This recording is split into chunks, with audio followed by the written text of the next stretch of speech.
Hello everyone, I'm the narrator of Night Horror, and I'm here to help you tonight. I know you use this video to fall asleep, so before we begin, don't forget to like the video and subscribe to the channel. Let me know where you're from and what time you're watching.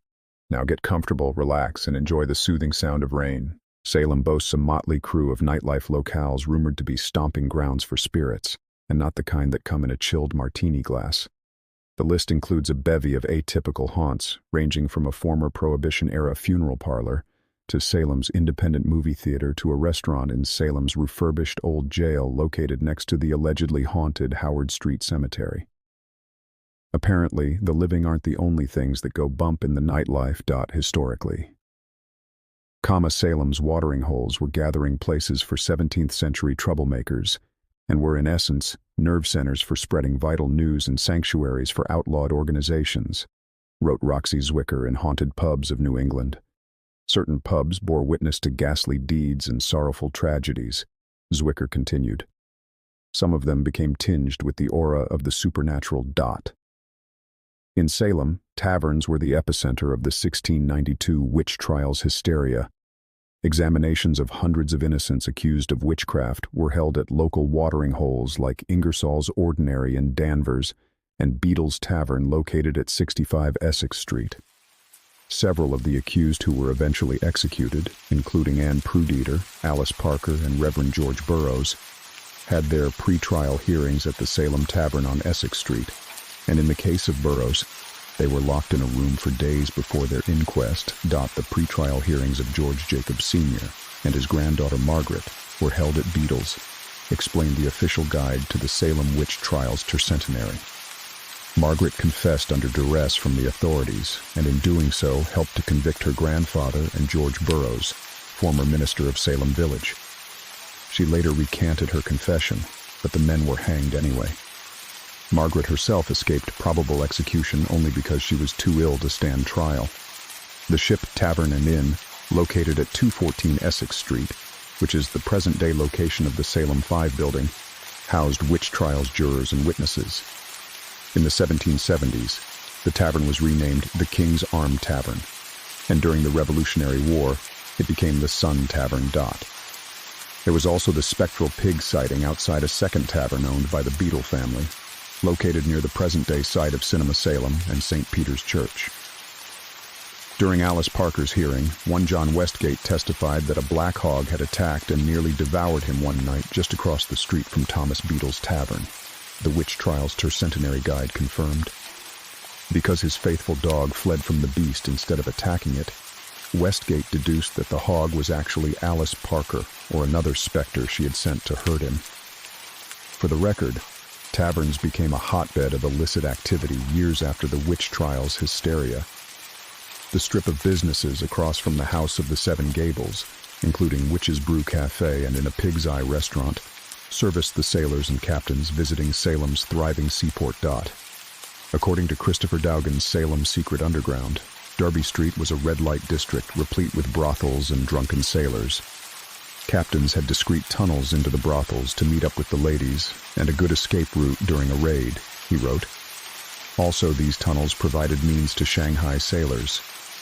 As late as the 1950s, this was an area fathers would warn their daughters to avoid, so they would not be mistaken for the ladies of the night. Speaking of ladies of the night, several locations in Salem are allegedly haunted by the first woman executed in 1692. Her name? Bridget Bishop. Bishop lived in Salem Village, present-day Danvers, but owned property on the eastern side of Salem's current Washington and Church Streets. As far as witchcraft, several men accused her of dabbling in the dark arts. John Cook Jr., an 18-year-old who lived on Essex Street just opposite First Church, claimed he was awakened one morning by Bishop's specter, which was grinning at him. She struck me on the side of the head, which did hurt me very much, he claimed. Bishop allegedly returned and caused an apple to fly from Cook's hand into his mother's lap.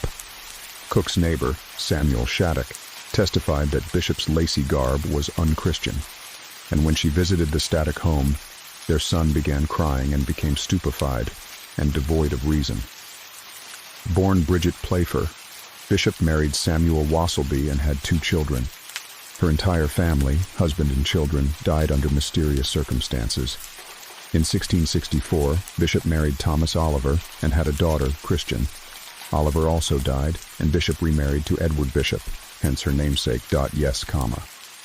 The woman had a checkered past. She was known as a penny pincher, and a local Salem woman claimed in 1682 that Bishop's specter, with Alice Parker, who was also accused and executed as a witch, pulled her down to the beach and tried to drown her. Of course, this was 4 years before the trials, and a precursor to the accusations that would ultimately lead to her demise on June 10, 1692. Historically, Bishop is credited with running a scandalous tavern near the present-day Lyceum. However, it's more likely that she's been confused over time with Sarah and Edward Bishop, who ran a watering hole out of their home down the street. They were sent to Boston's less strict jail and managed to escape. Bridget. Bishop wasn't so lucky. At her trial on March 24, 1692, several witnesses testified that a poltergeist attack took place as Bishop was being taken under guard past the town meeting house, a stone's throw from her Salem home and the present-day location of the Lyceum. A demon invisibly entered the meeting house, tore down part of it, so though there was no person to be seen, yet the people at the noise running in found a board which was strongly fastened with several nails, transported into another quarter of the house, wrote one eyewitness. In other words, spirits were supposedly active during the 13 months of mass hysteria and were so powerful that a wooden board levitated across the room. With that said, could actual paranormal activity be responsible for the paranoia that resulted in the onslaught of accusations in 1692? Yes, it's possible. A&B Salem, the former home of Salem's Most Wanted, which later became the city's most haunted, now serves up slammer chic burgers and beer. Yep, the Witch City's new kid on the cell block gives locals an up-close and personal view of one of Salem's more historic locales, the old Salem jail next to the Howard Street Cemetery. A&B. Salem opened in the spot formerly occupied by the upscale restaurant known as the Great Escape. According to co-owner Amy Butler, she and her business partner found the perfect location, even if it is haunted. It would have ended up being a missed opportunity with it being the old jail, Butler told Ghost of Salem. It was vacant for 13 years, and the restaurant that was here before only lasted 3 years. Salem didn't really get a chance to hang out here and get the idea of what really went on here. The granite-walled jail and federal-style keeper's house opened in 1813 next to the Howard Street Cemetery, where Giles Corey was crushed to death during the witch trials hysteria in 1692. The jail was expanded in 1885 when 2 octagonal cupolas were constructed. Magician Harry Houdini staged an escape in 1906, and Albert DeSalvo, commonly known as the Boston Strangler, was confined in the jail. In 1984, conditions were so inhumane inside, inmates still had to use chamber pots for bathrooms. A few detainees successfully sued the county for inadequate living conditions. A federal judge ordered the jail's closure 7 years later. Until then, it was considered the oldest active penitentiary in the United States. Butler said the building's history was worth the initial hurdles of setting up a restaurant in the old jail's wing. We had to go through a lot of extra steps that typical businesses didn't have to deal with, she said. The building is government property. In terms of our signage, it had to fit the history of a building from 1813. As far as the structure's ghost lore, Butler said she's heard a few cautionary tales. When we were purchasing the building, the previous owners told us a few ghost stories, she said. He said he would tell us a few, but preferred not to tell us the others. One encounter involved what looked like a figure wearing a dark shirt and pants, sporting an old-school cap and holding a clipboard. The previous owners initially witnessed this ghostly figure from a security camera. They thought he was a delivery man until he disappeared in thin air. After reviewing the security tape footage, the former owners were dumbfounded when only static appeared during the 12 minutes the figure made his appearance on screen. Now the owners have no recorded proof of the mysterious man with a clipboard. Patrons at the Great Escape claim to have seen a similar man with period-dated clothing walking past the bar and disappearing. I have heard it was a janitorial gentleman with a set of keys and a period-dated hat, Butler said. However, it's believed that the figure is a residual haunting of a prison guard from the old jail's past. When we were opening up this place, we definitely kept looking behind us, she continued. There are spots in this building with freezing cold air. I don't know what that means from a paranormal perspective, but it's cold in places where it shouldn't be cold. It's pitch black in the back. We try not to spend too much time there late at night. For the record, these cold spots are signs of paranormal activity. In addition to the freezing patches of air, objects mysteriously break, and lights go on and off by themselves. We have one employee who works in the back bar who constantly has the sensation that someone is breathing on her neck when no one is there, Butler said. To be honest, the ghost stories kind of creep me out. Then there is the ghost of Giles Corey, who supposedly unleashed his curse at the Howard Street Cemetery next to A&B Salem. The rumor is if you see him, there is sudden death or heart-related death issues, she said. I had a witch of Salem come up to the door and tell me if I see him, it's over. Butler said she's wary of looking out at the Howard Street Cemetery. They say Giles appears in the windows of my building, she continued. I had 2 women come who said they had an out-of-body experience at the previous restaurant. They were attached to the table, shaking like crazy. I guess they were mediums, and they said they could feel the spirits in the building. According to psychics who have visited A and B Salem, there is a lingering energy from the building's old jail days. The disappearing man believed to be the residual haunting of the old prison guard hasn't been spotted recently. We were worried that people who really like the old jail's aesthetic wouldn't come in, said Butler. But they actually like our setup better. They enjoy hearing the stories from when this was the old Salem jail. Butler's team removed the holding cell bars that were welded together and used as seating at the Great Escape. Oddly, the prison guard ghost hasn't been seen since the bars were removed. Perhaps the spirit realized his call of duty was over and finally made his great escape when the old jail cells were moved. File under. Ghostly guard bunghole liquor spirits with Salem spirits. During the Prohibition era, bunghole liquors on Derby Street had a past life as a funeral home. However, what was happening downstairs was enough to raise the dead. Locals would gather next to the parlor's embalming equipment, down some illegal booze, and hang out in a spot that housed the city's recently deceased. Liquor flowed freely in the funeral parlor basement, the same place where the bodies were embalmed, confirmed the bunghole's website. One of the owner's drinking buddies is rumored to have told him, if prohibition is ever lifted, you should turn this place into a liquor store. So in 1933, he did just that. One of the original owner's relatives, interestingly, a Polish priest who was being ordained, suggested the bunghole as an official name. The liquor store's quirky moniker was a slang term used by the locals to refer to the group's secret drinking spot. For the record, a bunghole is the hole in a cask or barrel. It's a fitting nickname since the liquor store is literally across the street from the city's once thriving Derby Wharf.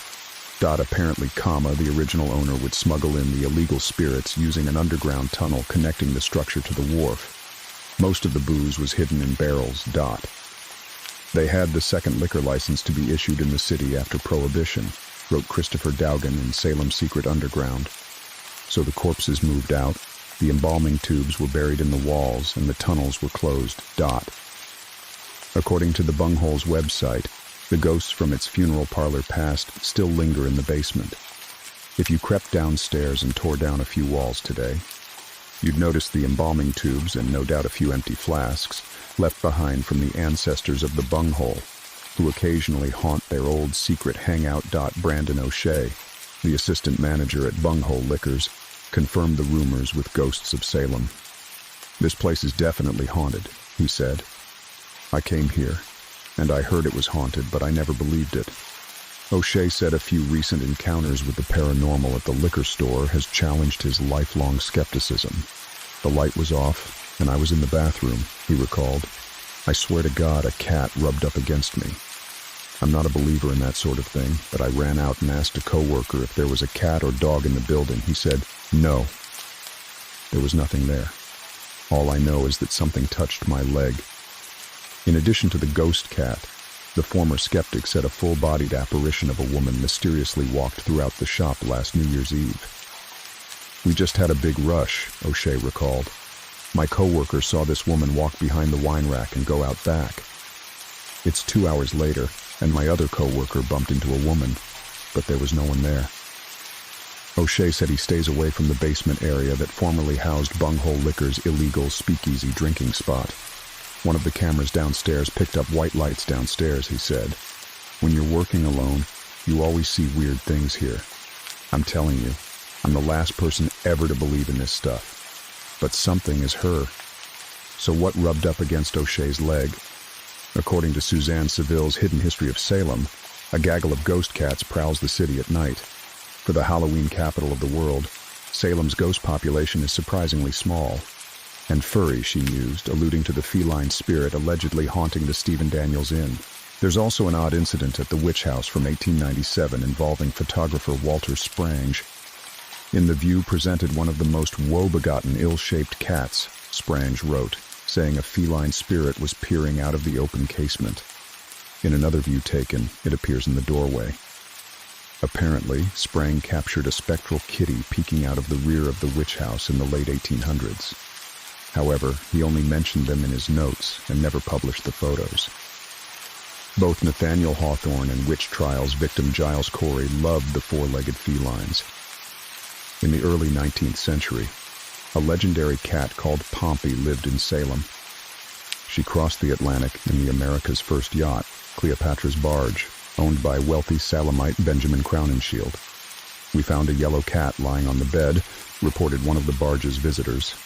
The captain said she came on board on her own accord and had chosen her position. He intended to take her with him for good luck. Pompey passed in 1817. However, it's possible that her spirit is wandering the streets of Salem and somehow made a pit stop at the bunghole. Yes, it seems that cats do indeed have 9 lives. File under Phantom Feline Cinema, Salem Popcorn and Poltergeists. The city's only independent movie theater, Cinema Salem, is the last house standing in a neighborhood that formerly boasted 7 entertainment venues. Names like the Federal Theater, the Empire and the Comique thrived during the city's vaudeville era. The Plaza Theater, from Merle, located at 273 Essex Street, was built in 1913 and burned down 4 years later. Almost all of Salem's entertainment complexes closed during the Depression, but others, like the Paramount built during the 1930s, survived until 1971. It was torn down to make way for the East India Mall. The current Cinema Salem in the indoor complex has had a past life since the 70s, ranging from a USA Cinema to a Lowe's in the 80s to the Salem Flick. The 3-screen theater reopened in 2006 as an art house gem known as Cinema Salem. According to assistant manager Peter Horn, the ghosts from its silver screen past still linger. "Multiple co-workers have had experiences here in the theater," he said. "In the past, we've had psychics, ghost hunters, and paranormal investigators inside." Horn said a former manager spotted what looked like a man in black sitting in theater number 3 when he was upstairs in the projection booth. He looked down and saw someone sitting in the theater, Horn recalled. There was no movie playing, so he freaked out and ran down to kick them out. The man disappeared. According to him, he looked like a middle-aged man wearing coattails. His clothing was from the Victorian era. After giving a tour of the theater, Horn walked me up to the cramped projection area. "It's very uncomfortable in here at times," he said. "I'm not sure if it's because it's surrounded with concrete and it's just cold and dark, or if there is something else going on. Anybody who has been up in the projection booth says it's creepy and uncomfortable to be up here. There are other reports of the mystery man's reflection in the projection booth's window. Also, smoke mysteriously emerged from the corner spot in theater number 3, believed to be the favorite seat of the ghostly man wearing Victorian-era garb. Perhaps he smoked a pipe? One former manager said she felt an unseen force push her while leaving the projection booth.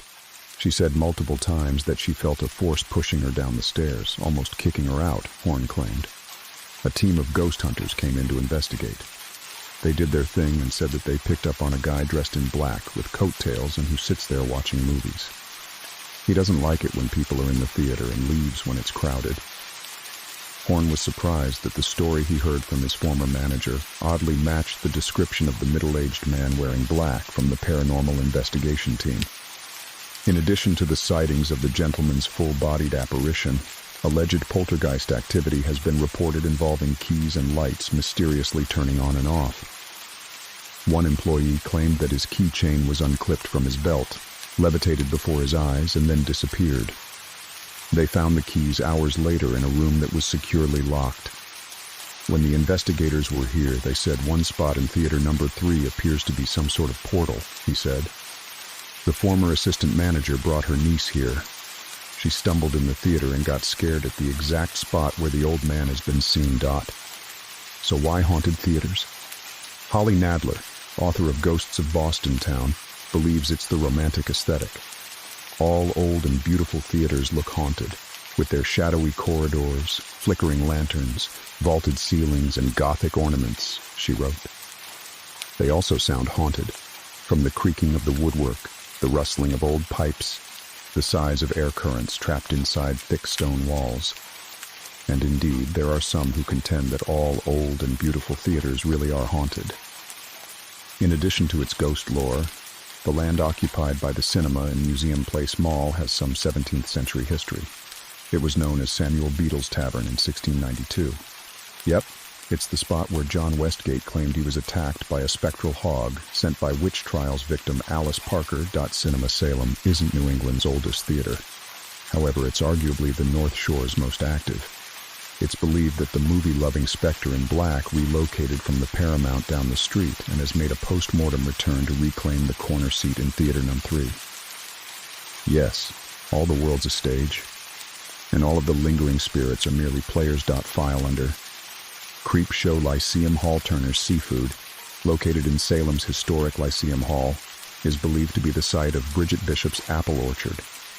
It's also the spot where locals believe the innocent woman's residual energy still lingers. For the record, she was the first of 20 to be executed in Salem in 1692, and she was the only one to be hanged separately at Gallows Hill. Years later, the historic lecture hall was built on Bishop's land. Nathaniel Hawthorne was appointed the corresponding secretary of the Salem Lyceum in 1848. Guests who came to speak that season included Emerson, Thoreau, and Louis Agassiz. Apparently, the successful author had a tinge of stage fright and refused to actually go to the podium to speak. In addition to Hawthorne's literary friends, Alexander Graham Bell gave a spirited lecture at the 43 Church Street location. In fact, the historic building is where Bell first revealed his plans for the telephone. The site hosted vaudeville-type performances in the late 1800s, and after a fire in 1894, the original wooden structure burned down. It was rebuilt as a 2-story brick building and reopened as the Colonial Cafe in 1935. Stories of ghostly apparitions have emerged from the old Lyceum building since it opened as a restaurant in 1973. It's had different names over the years, including Lyceum Bar and Grill, which opened in 1989, and 43 Church. Numerous people have reported seeing a woman in a long white gown floating above the Lyceum building's main staircase. Her image has been seen in the windows and mirrors throughout the building. Terry Colbert, a former employee at 43 Church, shared on the History Channel 2's documentary that she came face-to-face with the full-bodied apparition of a woman while walking up the stairs. It was a busy night, she recalled. When I came up the stairs and looked up, I saw another woman standing on the other staircase leading up to the loft. I was petrified. My initial thought was that it was a person breaking into the restaurant. When I realized she wasn't a regular person, I ran back downstairs and almost fainted. Colbert said the ghostly woman was dressed in white and wearing 17th century garb. When I realized it was an apparition, I was scared. In a recent episode of the Travel Channel's Ghost Adventures, the crew members picked up what they thought was proof that they were interacting with the ghost of a woman put to death on charges of witchcraft. Also, the team from Ghost Hunters examined the mirror that may be the cause of some of the sightings. However, when the TAPS team attempted to contact the spirits, an old-school cash register came to life. One of the credit card machines printed out a receipt with a timestamp and the words "Good morning." Oddly, the credit card machines weren't set up to print out "Good morning." Tim McGuire from the Salem Night Tour believes Bishop's spirit lingers in the historic building. It's very common to hear things like voices or footsteps when nobody is around, McGuire said on the History Channel 2's documentary. Many people watch a woman walk by who suddenly disappears. We've had dozens of photos of faces in the window looking out and hands up against the glass. People feel sadness. Bishop, when she was brought to trial, wasn't treated very well. Spirits left behind would hang around and convey sadness if they were wrongly accused. In other words, the tragic last days of Bishop's life may have psychically left an imprint on the environment. Colbert, who witnessed poltergeist activity in the building like chairs being moved, said she believes Bishop's ghost is determined to set the record straight. She wouldn't like the idea that people thought she was a witch, she said. I still think Bridget Bishop is still around here professing her innocence. Oddly, many people have reported fainting or feeling uneasy in the area behind the Lyceum. Paranormal investigators have picked up a high level of electromagnetic activity in the courtyard space behind the building. It's possible that this inexplicably high level of energy is related to the recurring reports of paranormal activity. Some claim they've smelled apple blossoms, and others have seen the forbidden fruit strategically placed around the historic structure. For the record, there are no apple trees near the Lyceum. One group practicing Wicca in the city conducted a circle at a private Halloween party on the second floor of the Lyceum Bar and Grill. According to lore, they were trying to communicate with the spirit of Hecate, the Greek goddess of magic and necromancy, as well as Bishop. Instead, they summoned the spirit of a young girl whom they call Annabelle. In fact, there's an infamous picture of the ghost girl, who reportedly has long, wavy hair and looks similar to the antagonist from the movie The Ring at Crowhaven Corner on Essex Street. Some say the teen spirit still inhabits the buildings in Salem and has been seen in reflections of the various storefronts in the downtown area. File under, cry innocent Rockefellers truthfully. You can't walk a block in the Witch City without passing a building with a haunted reputation. However, the ghosts supposedly inhabiting Rockefellers on the corner of Washington and Essex Streets are among the city's more notorious thanks to the lore associated with the legendary Blue Lady. In fact, the restaurant named a specialty cocktail after her, called the Lady in the Blue Dress, made with rum and blue curacao. According to the menu, after this one, you may see her. Who is this Blue Lady spirit? She's supposedly the specter of an employee who died where Rockefellers now stands, back when the site was Daniel Lowe and Company, a pioneering department store, wrote Zagat reporter Scott Kiernan.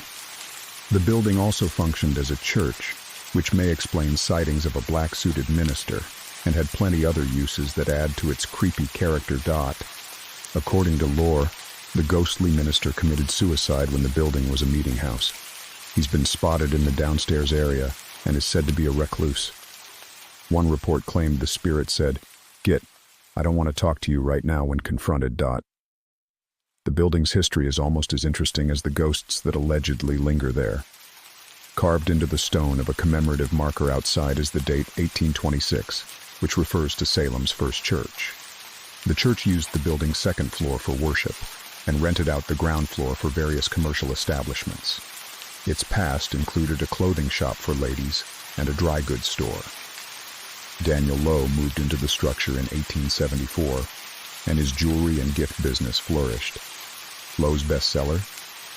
He created the souvenir witch spoon in the late 1800s, which launched Lowe's national mail-order business. Lowe died from a heart-related illness in 1911.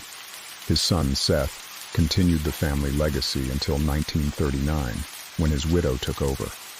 The historic building was eventually sold to William Follett in the 1950s. Rockefellers opened in 2003. It's a little-known fact that the Daniel Lowe structure had a short stint as a live theater in 1828. The building was actually erected 4 years earlier by a group of investors who wanted to bring live theater to Salem, reported the Salem Evening News. Its first production was called Wives as They Were and Maids as They Were. Apparently, Salem couldn't support the expenses associated with live performances. Despite the excellent quality of this and subsequent productions, and the appearance of nationally known actors Edwin Forrest and Mary Duff, the Salem Theater only lasted a few years. The Blue Lady Ghost made her debut appearance when Rockefeller's opened in 2003. An employee shot a nighttime photo and posted it on the restaurant's website. In the picture is the full-bodied apparition of a lady who mysteriously appeared in front of the building. Rockefeller's embraced its resident spirit and handed out T-shirts to patrons who claimed to have had a spirited encounter at the restaurant. The T-shirts read, "Congratulations, you've just seen the lady in the blue dress. ... The light-hearted ghost lore turned dark when visitors, mainly women, claimed they spotted the lady in the downstairs hallway. Then there were the screams. Several employees heard mysterious, disembodied cries, as if someone was buried alive, coming from the building's downstairs vault area. Underground tunnels, now filled with concrete, once connected the site to other buildings around downtown Salem, and some of them were used as part of the Underground Railroad, leading to rumors that some slaves unsuccessfully seeking freedom were buried there, continued Kiernan. The building was also a historic bank, and for the ultimate eerie factor, you can reserve the single table for two that sits in the former vault. Ghost tours have elaborated over time with lore associated with the Blue Lady legend, suggesting that she was possibly murdered in the underground tunnels beneath the Daniel Low building. One story claimed she was expecting and waiting for the sailor who impregnated her at the Salem First Church. She demanded that the man marry her. According to unsubstantiated lore, the sailor murdered the woman and buried her in the tunnels beneath the building. It's supposedly her eerie screams that echo in the lower-level vault area beneath Rockefeller's. True? Probably not. However, there's convincing evidence of desecrated human remains beneath the building. According to Salem's Secret Underground, the building's underground system connected an underground warehouse near the current Goddess treasure chest located in Darby Square. It's also where two runaway slaves are believed to be entombed. The story goes that somewhere in Salem, two gentlemen died and were not allowed a proper burial because their existence might hinder others who longed for freedom, wrote Christopher Dowgan. So they encased them in a concrete tomb. Yes, the underground network did exist. However, when William Follett bought the building in the 1950s, he had the underground tunnels filled in with concrete. In honor of the mysterious cries from below, Rockefeller's created a specialty drink called the Screaming Vault, made with dark rums and juice. According to the menu, patrons can even keep the glass. Why? One of the many bizarre occurrences at the restaurant involves glass mysteriously breaking. Several visitors have watched in awe as their stemware shattered before their eyes.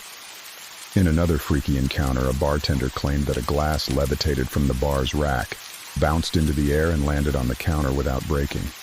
Now that's a thirsty spirit. File under Screaming Vault hotels where guests check in but don't check out. In Stephen King's The Shining, Chef Dick Halloran explained to the young Danny Torrance why the ghosts from the fictional Overlook Hotel continued to linger. I don't know why, but it seems that all the bad things that ever happened here, there's little pieces of those things still laying around like fingernail clippings, he warned. Past traumatic events like murders and suicides can leave a supernatural imprint on a building, according to the telepathic Chef.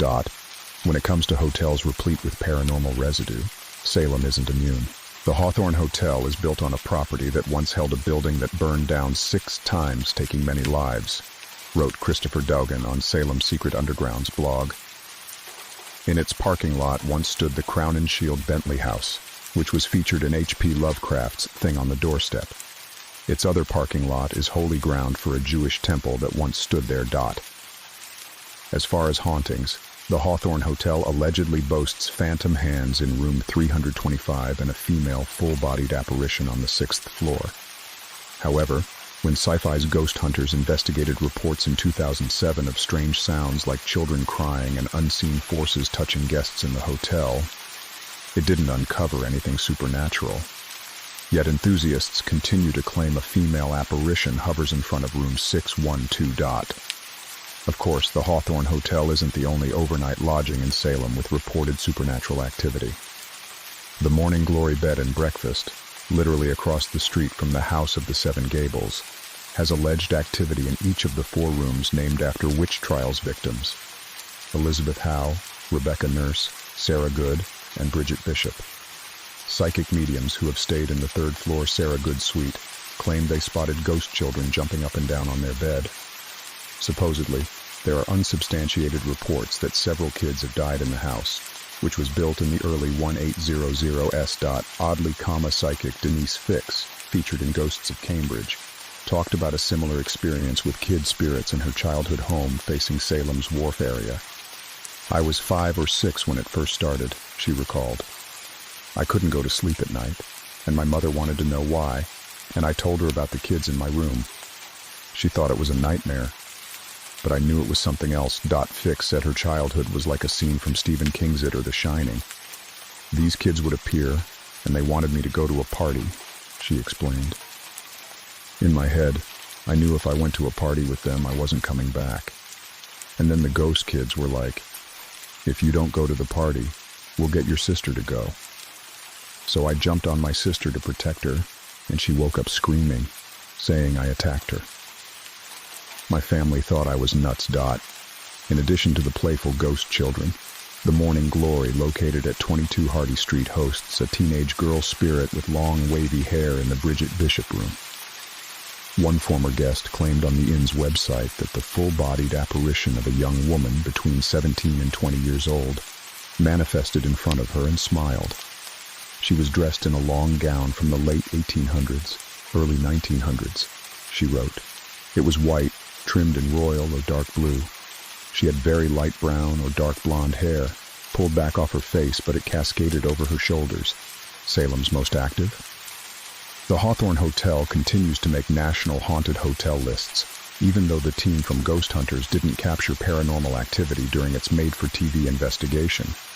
Elliot O'Donnell, an Irish author who became an authority on the supernatural during the early 1900s, wrote about a close encounter at a no-name hotel in the area, with an undeniable reputation for being haunted in his book, published in 1917, called Experiences as a Ghost Hunter.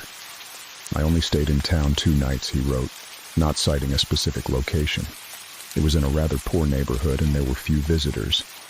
O'Donnell, who had an uncanny ability to embroider fact with a grandiose flair for fiction, allegedly chatted with the night porter about the hotel's elevator, which had a mind of its own.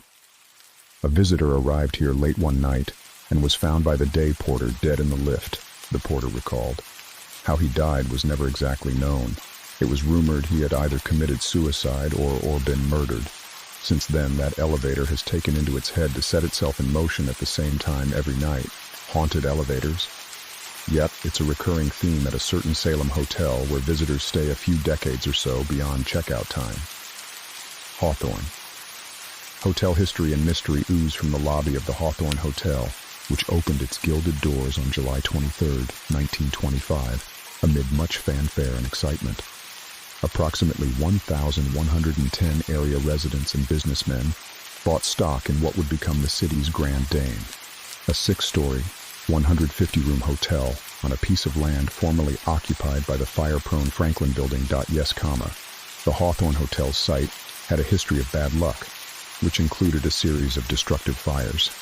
An easterly gale was raging, and the fire progressed, in spite of all of the efforts to save it, until the noble structure, which has been one of our institutions for about 60 years, and which extended from Essex to Forrester Street, was a complete mess of ruins, reported the Salem Register in the 1800s. Of course, the building named after Salem's native son Nathaniel Hawthorne has been plagued by less destructive blazes over the years. In October 1997, a small fire broke out in the hotel's basement and caused an estimated $10,000 in damage. Smoke reached all 6 floors of the hotel, and the Hawthorne's main ballroom suffered considerable smoke damage, reported the Salem Evening News. Luckily, no one was hurt. It's possible that the psychic imprint from the cursed land's past may have caused what parapsychologists call an aura of disaster, fertile ground for the birthing of ghosts. According to several accounts over the years, the Hawthorne Hotel does indeed have a storied history of alleged paranormal activity. Surrounded by the many grand homes erected by the wealthy sea captains, The Salem Marine Society was founded by the Skippers in 1766, wrote Linda Lee McKen in Haunted Salem and Beyond. The society's building was razed when the town determined it was time to construct the hotel. As a condition of acquiring the land, the hotel's owners agreed to provide a meeting place for the men. Some employees wonder if the spirits of some of those old sea captains have returned. The Salem Marine Society's secret meeting spot is on the off-limits roof of the Hawthorne Hotel, and is an exact replica of a cabin from the Tarya Topan, one of the last Salem vessels to sail regularly during its golden maritime trips to East India. Several employees and visitors claim that the large ship wheel now in the restaurant mysteriously spins, as if unseen hands are steering it. When no one is there, other encounters include water faucets turning on and off, and toilets flushing on their own.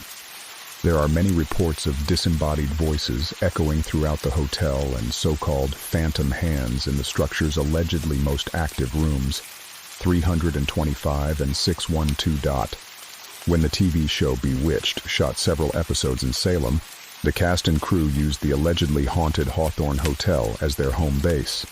In fact, Elizabeth Montgomery's stay in Salem is immortalized in a Samantha Stevens statue in Lappin Park. For those out of the pop culture loop, Montgomery rode into town to film 8 episodes of Bewitched during the summer of 1970. For years after the 2 episodes aired as the Salem Saga, the hotel desk fielded telephone calls asking if this was the Hawthorne Hotel that was seen on Bewitched, reported the hotel's newsletter.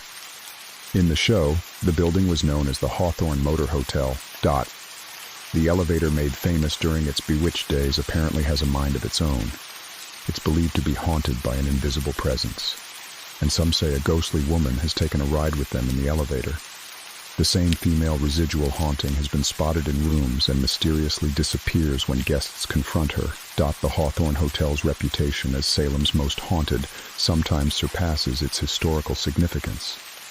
In 2007, it made the 4th slot on Travelocity's haunted hotel list, which surveyed overnight haunts across the country. However, the hotel's general manager said the claims of paranormal activity simply weren't true.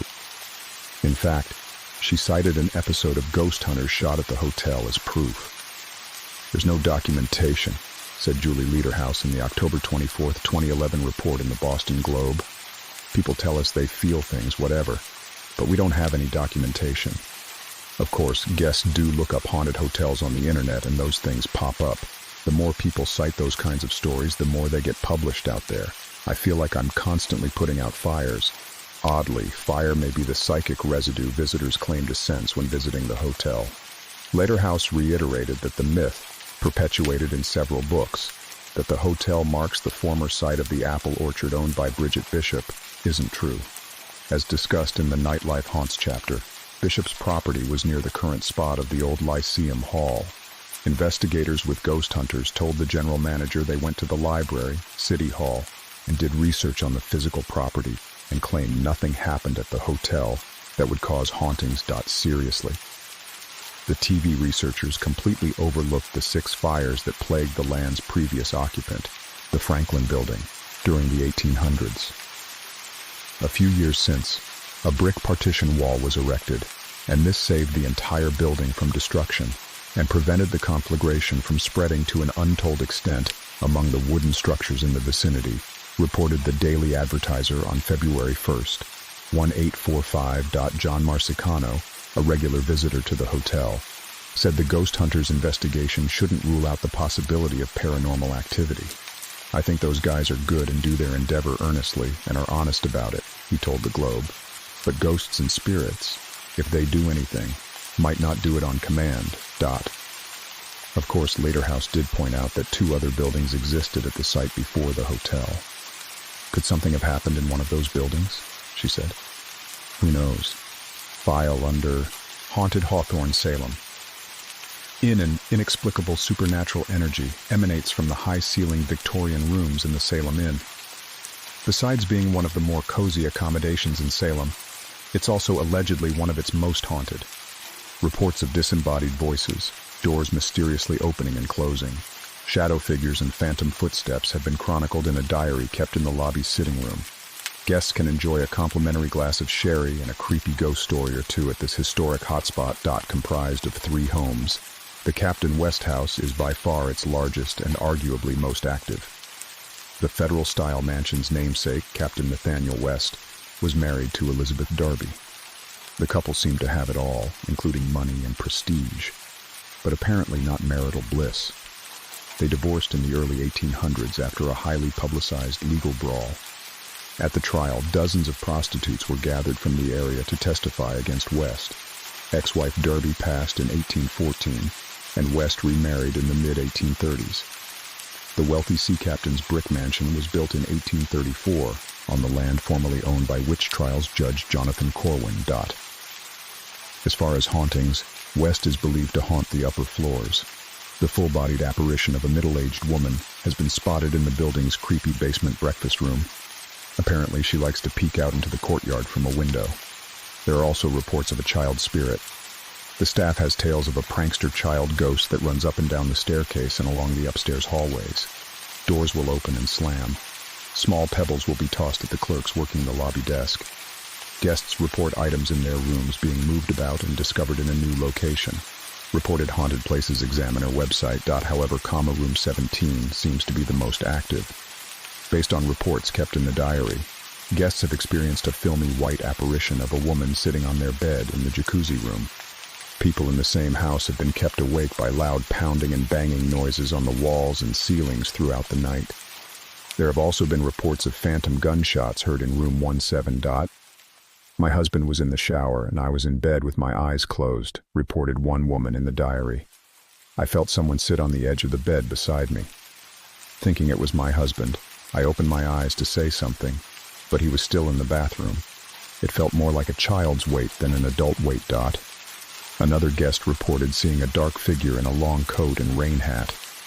She asked him who he was, and the spirit of room 17 responded cryptically, "Don't touch me.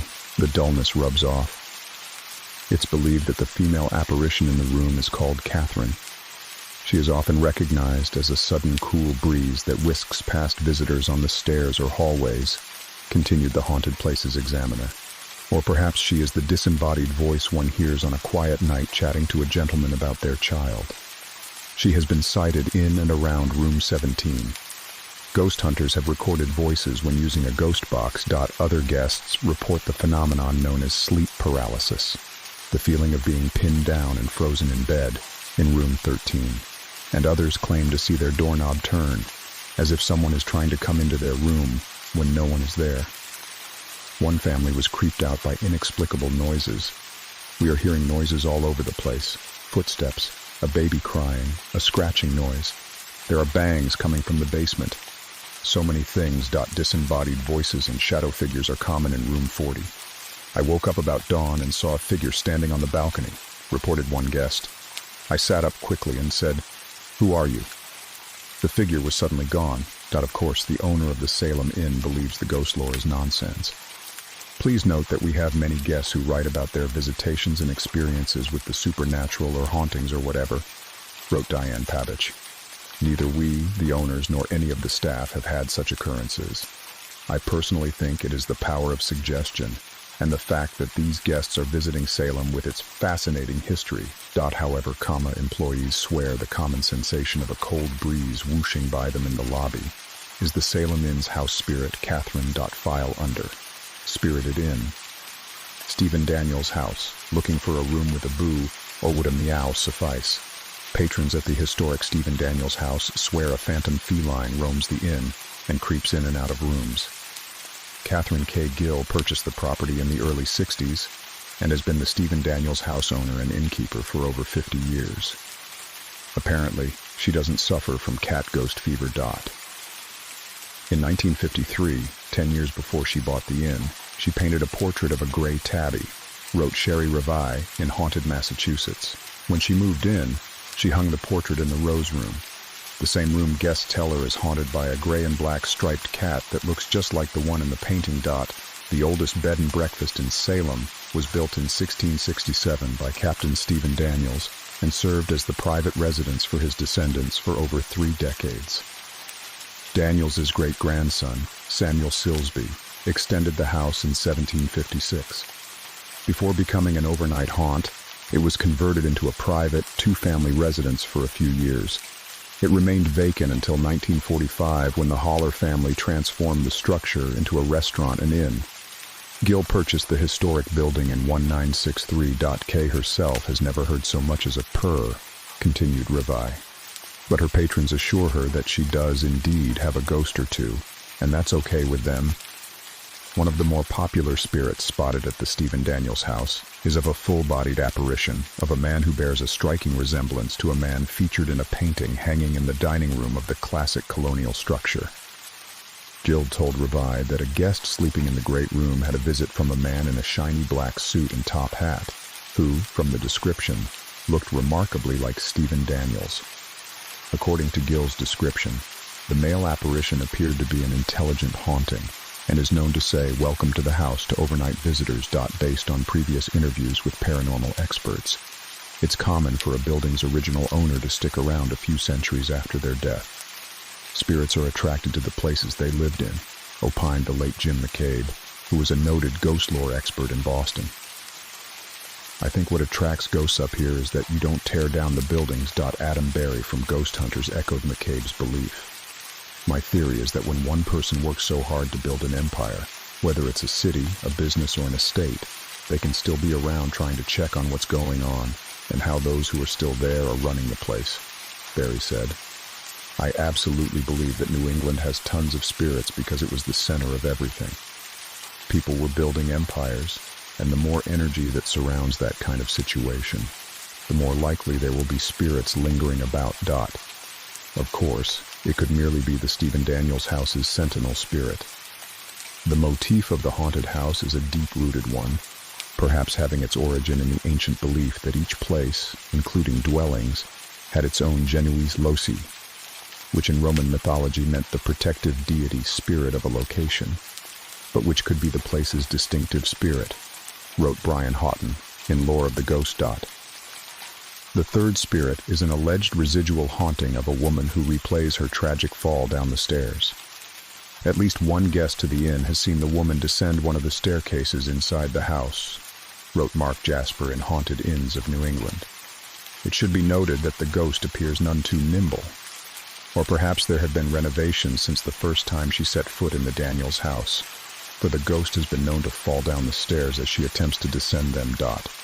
Of course, the ghost cat appears to be the most common apparition spotted in the colonial-era building. For the record, phantom felines are commonplace in Salem. No one knows where the cat comes in, although for a house in Salem to exist without a cat would have to be some sort of minor miracle, mused Suzanne Seville in Hidden History of Salem. In any case, guests have repeatedly commented on the tabby, only to be told the inn has no cats. Revi joked that the return visitors to the inn say the cat ghost is part of the Stephen Daniels house's charm. Return customers even remember to leave a bowl of milk out at night, hopeful that they'll once again encounter their furry friend. File under. Hello Kitty Salem doesn't want to be the next spooky world. At least that's what local haunter John Denley, known in the haunted house business as Professor Nightmare, was told when he set up shop in the city a few decades ago. Over the years, he's had his hand in a lot of the city's scare tactics, including Terror on the Wharf and the current Witch Mansion on Essex Street. His consulting business, Boneyard Productions, helps clients around the world create spooky spaces, and he currently has an office on Derby Street. Denley, who helped build Witch's Woods, Spooky World, and Madison Scare Garden, said he's seen a backlash in Salem against the traditional haunter business. Salem would rather bury its history than embrace it, Denley said. From my experience, Salem is indicative of the supernatural, but there's a push to focus on its maritime history. People don't come to Salem for its maritime history. They come here to be scared. In response, Salem set up a bevy of museums to educate visitors, including the Witch Dungeon Museum and the Salem Witch Museum, while offering a few scares along the way. However, it wasn't enough. So entrepreneurs like the Shea brothers set up the Haunted Witch Village, which later became the Haunted Neighborhood at the Salem Wax Museum. People were walking away from Salem disappointed that they did not get the scare, said Salem Wax Museum's Kathy Drew in North Shore Sunday. Historically speaking, they were overly satisfied. But they weren't coming here just for the history. They want a haunt, to get frightened out of their wits. So we're going a different route, and there's nothing historical about it.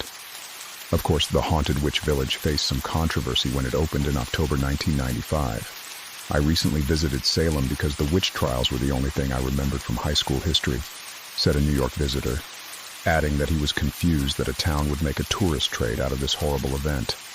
These are disasters. You don't celebrate them.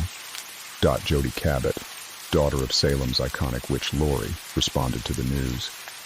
It's analogous to opening up the gas chambers at Auschwitz, haunting it with Jews and making a fun ride out of it, Cabot said. Over a 300-year span, 9 million people were killed under the wrong auspices of the word witch. Cabot has a point. The debate, however, continued. A similar backlash swept Salem in 2005 when TV Land decided to unveil a statue in Lappin Park of Elizabeth Montgomery's character Samantha Stevens from the 60s TV classic Bewitched. It's like TV Land going to Auschwitz and proposing to erect a statue of Colonel Klink, said a former member of the Salem Historic District Commission. Putting this statue in the park near the church where this all happened, it trivializes the execution of 19 people. The statue was erected despite the minor backlash and has become an icon of sorts for the Witch City. Oddly, the statue's hand is pointing in the direction many believe is Salem's Gallows Hill, which is possibly located behind the Walgreens at 59 Boston Street. As far as paranormal activity, the real-life horror of 1692 possibly created what experts call an aura of disaster, or an environment that triggers ghostly happenings. But what came first? Did spirits exist in pre-Puritan Salem?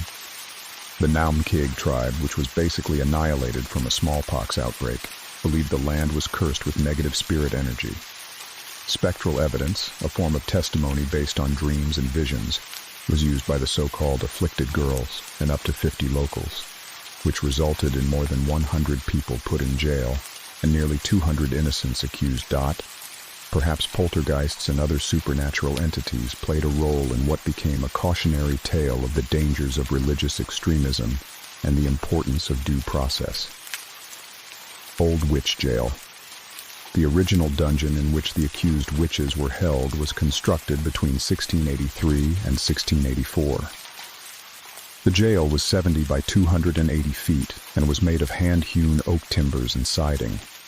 The conditions in the prison were notoriously horrific. Prisoners were held in small cells with no bedding. There were no bars on the cells, but if the prisoners ran away from their punishment, they were generally caught and immediately executed. Prisoners were charged for straw bedding and food, and if they could not afford them, they did without. Water was also withheld from prisoners, since the Puritans believed they would be able to get more confessions if the prisoners were thirsty. The salaries of the sheriff, magistrate, and hangman were also paid by the prisoners, and they were billed for cuffs and other bonds, and even for the torturous acts of searching their bodies for witchery marks and getting their heads shaved in the process. At least 5 died from the inhumane conditions in the dungeon. In 1692, St. Peter's Street was known as Prison Lane, and the jail was at the intersection with Federal Street, where a phone company building now stands, wrote Francis Hill in Hunting for Witches. In the 1930s, a house stood on the site, built with timbers from the jail. In that decade, it became Salem's first Witch City attraction, when the Goodall family, who owned it, constructed a replica of the dungeons and charged admission. The old witch jail and dungeon, as it was known, drew thousands of visitors before it was bulldozed to make way for the telephone company building. People say that the 10 Federal Street building is home to many spirits who have lost their lives over the years. Some claim it's haunted by the tortured victims of Salem's witch trials past. According to lore, workers in the building refuse to use the landline because there have been reports of torturous screams heard when they pick up the phone. As the legend goes, most in this building use their cell phones. Also, there have been reports of unseen forces touching people on the shoulder and ankles, and several workers reported feeling the sensation of being pushed out of the building. There's also a prison guard-type apparition making his nightly rounds. His image has been caught on camera. Adam Page, investigator with Fine Paranormal, said he has proof there's an angry sentinel spirit guarding the former witch jail site. The old guard at 10 Federal Street is really angry, said Page, a former case manager with Paranormal Salem. We always run into his full-bodied apparition at that building, Page said. During his days working at Paranormal Salem, he would get a bad vibe from the colonial-era Sentinel. The full-bodied apparition we caught at 10 Federal was walking straight down the hallway, Page explained. He didn't see us, so I think he's more of a residual haunting, but he could be intelligent. If you look in the door, he walked right to left. Speaking of Paranormal Salem, the team set up its office at nearby 30 Church Street, which oddly had a past life as a fire station for Salem's Engine 1. Yep, the team's home base is reminiscent of the movie Ghostbusters. The former fire station boasted a horse-driven Amos Keeg steamer, armed with an old-school flywheel on one side only. Page said his investigation crew has captured quite a bit of activity there, ranging from orbs to shadow figures. There's a spirit of an old fire chief who shows up when we've done investigations at the Church Street headquarters, Page said. His name is either Jack or John, and he doesn't like men for some reason. However, he interacts with women, and he'll actually shake their hands. Page said he believes the building has history associated with the Great Fire of 1914. We had a pair of psychics come into the firehouse basement, Page continued. The first thing they said is that they saw bodies. During the fire of 1914, it was the only brick building in the area. We couldn't find any documentation to prove the building was used to hold bodies, but it would make sense. Historically, oddly, there's a photo in the Phillips Library collection taken in the early 1900s outside of the former Church Street fire station. The mustachioed man, sitting at the helm of the old-school engine that was driven by 3 horses, has been identified in the book The Great Fire of 1914. His name? John Carter. As far as the old witch jail, reports from the few who survived the prison without adequate food, heat, or sanitary conditions compared it to hell on earth. Nearly everyone confined for more than a few days either attempted a prison break or wrote appealing letters to the court for mercy, wrote Edwin Powers in Crime and Punishment in early Massachusetts. One gentleman, a servant known as Job Tookie, asked to be set free in 1682. No one alive knows or is able to express what I have suffered since I came into this place, emoted Tookie, begging the court to take into consideration this sad, miserable, and deplorable condition I am now in. Tookie's 14-week confinement was 10 years before the witch trial's hysteria. No one knows if he made it out alive. File under cruel punishment.